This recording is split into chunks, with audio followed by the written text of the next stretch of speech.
Hello, everyone, and welcome to the show. Coming up this week, we're going to talk about how to make an offer on a DVC resale contract. Coming up next on this episode of The DVC Show.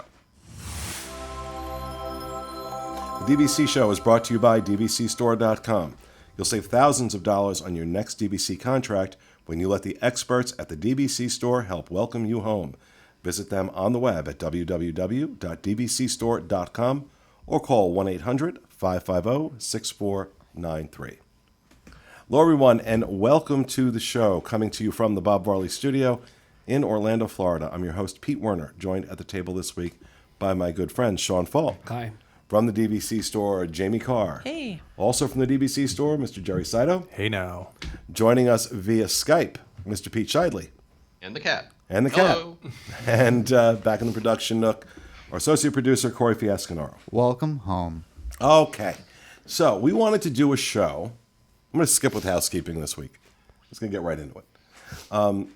We wanted to do a show, because we get a lot of questions about it, about presenting offers on resale contracts. And by what we mean by that is if a contract is listed at, let's say, $160 a point, it's a real estate transaction. You can't do this with Disney buying direct, but you can do this on the resale market.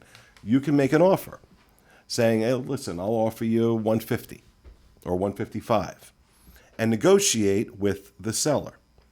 But there are strategies to this that are useful. So we're going to let the experts over here talk about what those strategies are and things you need to keep in mind if you want to make an offer on a resale contract. So Jamie? I think presenting an offer is a good idea. Trying to save yourself some money, but there's again strategy. So if it's a listing that is a perfect match, it's something that you've been looking for, it's an add-on, or it's the right use year, it's got the points, it's the location, whatever. Sometimes jumping on that property at full price is a good idea because it locks it up and secures the property. But if it's overpriced or something's not right, definitely consider the offer. Make a lower bid towards that package, and it's pretty simple. We get general information, then we call the seller and present it. But usually offers that are accepted are within a few dollars a point. So, $5 a point up to the full price, less than $5 up to the full price is commonly accepted, but you can try anything. But the problem is, and I've had this experience, where you put something up for sale and you've got it up for $160, and somebody comes back and offers $130. By law, you're required on a real estate transaction to present all offers. For me, I was like, did you hit your head? $130 a point. Get out of here. And I wouldn't even counter that. I wouldn't even counter because I don't take you seriously. And even if I did get really, really, really, really drunk and say yes, you're not getting that property. Disney is. There's no way it's going to pass right of first refusal. So that's why the strategy is important because, presumably you're not trying to help Disney buy back contracts. So you want to present an offer that makes sense, that the seller will accept, and that will pass right of first refusal with Disney. So you see something like that, obviously it's somebody who doesn't understand the process. Right, and I think most sellers naturally assume that it's a buyer that's trying to be aggressive and they take it as an offense. It's typically an uneducation of what fair market or how the process works. So if you inquire online and there's an opportunity to make an offer, I would still strongly suggest when the agent emails or calls you back, have a discussion, ask the agent's opinion, say, what have properties been selling for? What have properties been passing for? Because you're doing yourself a disservice to offer 130 on a 160 because as soon as we contact that seller, so you're not contacting that seller, you're making it to us, it makes the process a lot easier. We're contacting the seller, and as Pete said, the seller's shutting down. At that point, whether they think you're uneducated, which most don't, they just take offense. And then I say, well, why don't you counter? And then the seller says, this person and I aren't even in the same ballpark. I don't want to work with them. So now there's automatically The seller has put a wall up. They Sure. don't want to come back. Where if we had had a discussion or an email or we had educated you on fair market value, or you think you've done the research but still ask our opinion, even if you say, well, I was really willing to pay 150, but you offered 130, it doesn't really work the same with general real estate as DVC. DVC owners just they're naturally educated. They know what their property's worth, and they're going to shut down. And you're not going to get a response from them, and they're not going to work with you. They're just going to say, no, thank you. I'll wait for the next buyer. Even if you come back with the offer that Pete wants to hear, at that point, you've already closed the door with Yeah, that person. if you're not coming back with a full price offer at that point, I'm not interested. Right. Well, we had a discussion over on DVC Fan a few days ago, and somebody was talking about they had tried to bid on something and the seller dropped out, and it wasn't through DVC store, it was with a different company. And I had explained on there, I was like, hey, it's not necessarily the other company's fault that it happened. The seller dropped out, but in talking about it, they need to make sure they're educated on what's going on in those lines of communication. And I think all that has to do with how you guys communicate with your customers, your buyers and your sellers. And you guys do a really good job of we keeping try that to line open. obviously educate, but sometimes people will get their information from other sources. So they'll go through Google and they'll see right of first refusal reports from 3 years ago or something absurd that's out there on a blog.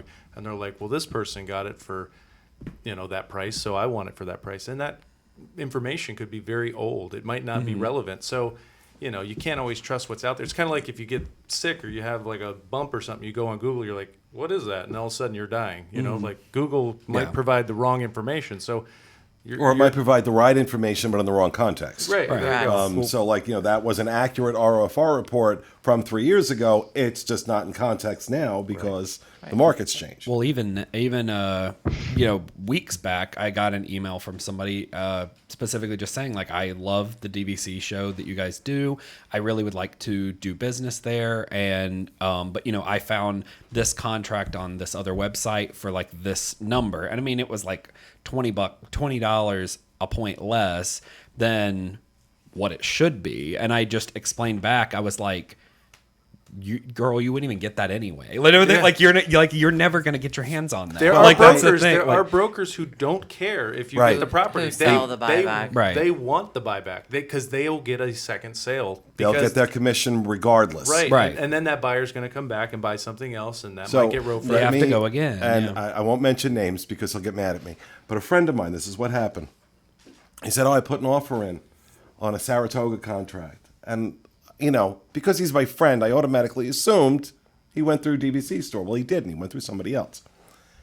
And he told me the price. And I said, I got to be honest, you're not getting it. You're not getting it. It's going to get taken. There's no way you're going to, it's worth trying. It's worth trying. Now, understand, this process, when you go through right of first refusal, it's a month, okay? It's a month of waiting a lot of times, to find out if Disney's going to take it or not. And sure enough, Disney took it. And I said, he texted me. He's like, yeah, you were right. And then he went ahead and he put an offer in on one through DVC store, which was priced aggressively, but within the realm of it's probably going to pass right of first refusal.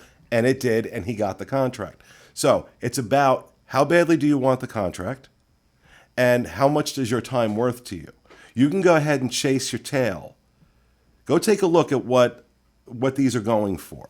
I will tell you now, Sean and I have done a tremendous amount of research on what the fair market value of these prices are. I can tell you without hesitation that DVC store, among others, but DVC store prices them appropriately.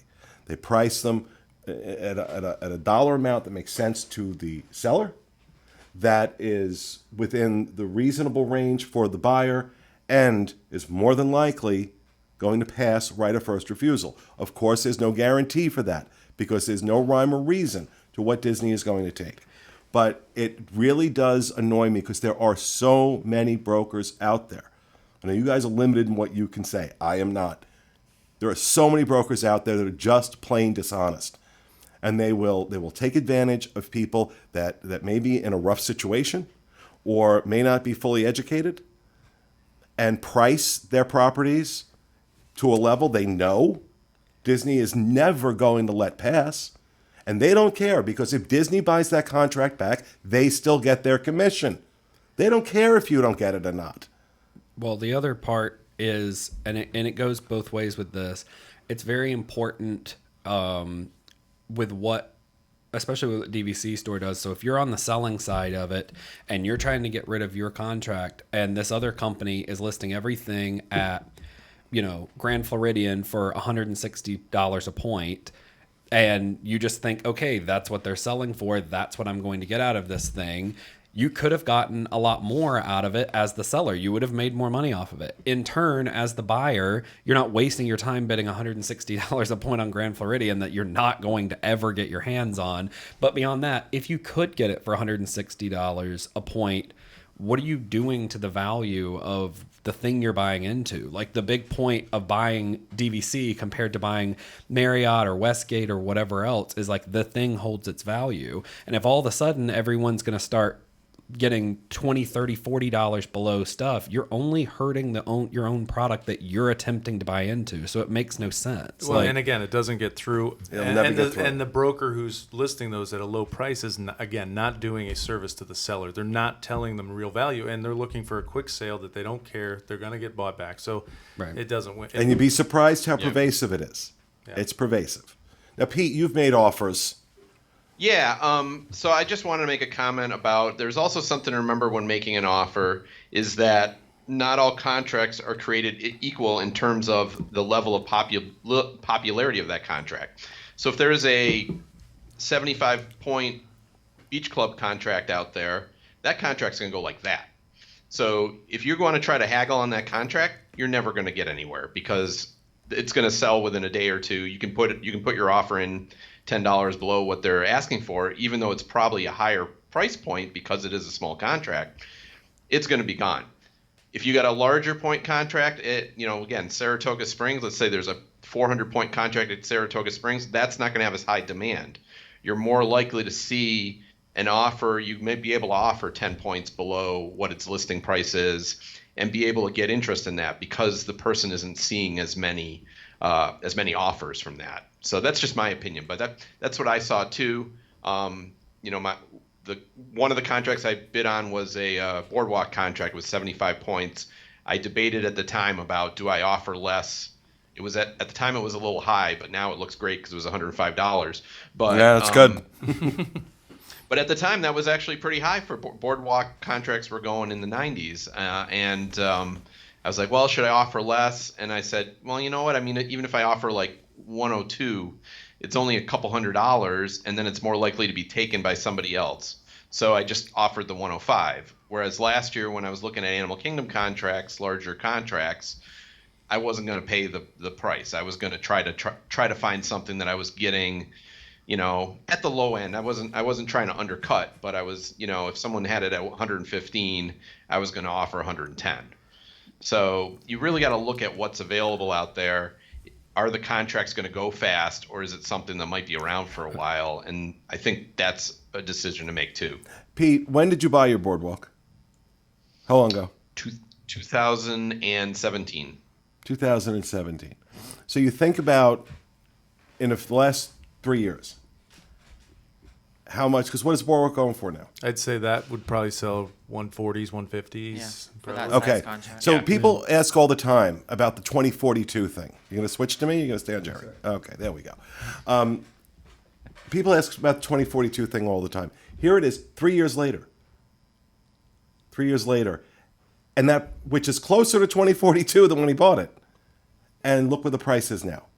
So these things keep their value, they grow in value. Yeah. If he turned around and sold that right now, he'd make money. Yeah. He'd make money off the deal. Plus, he got some vacations out. Well, beyond that, there are just like certain types of people in general. And I think that's why DVC people will tend to shut down. People have that yard sale factor. Like I could literally list a Corvette in a yard sale for 10 cents and somebody'd offer me 5. Like that's just immediately. And they just like the deal. Like they need to know that they got a discount. Like even like they just need to haggle. They need to do that kind of thing.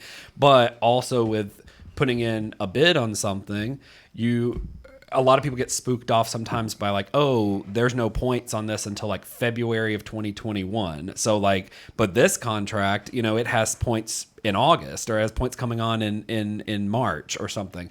But you need to realistically think about, when am I going to book this thing? Because a lot of times you're not going in the next, even if you had to wait till February 2021, like that's the earliest you even could go, because this whole process takes a while. And so if you're getting points coming on in October, fantastic. Like by the time this closes, by the time you find availability and figure out your plans with your family, like now you have points. So I think people get hung up a lot on needing it to have points immediately when there may not even be availability for you to use those points at the beginning.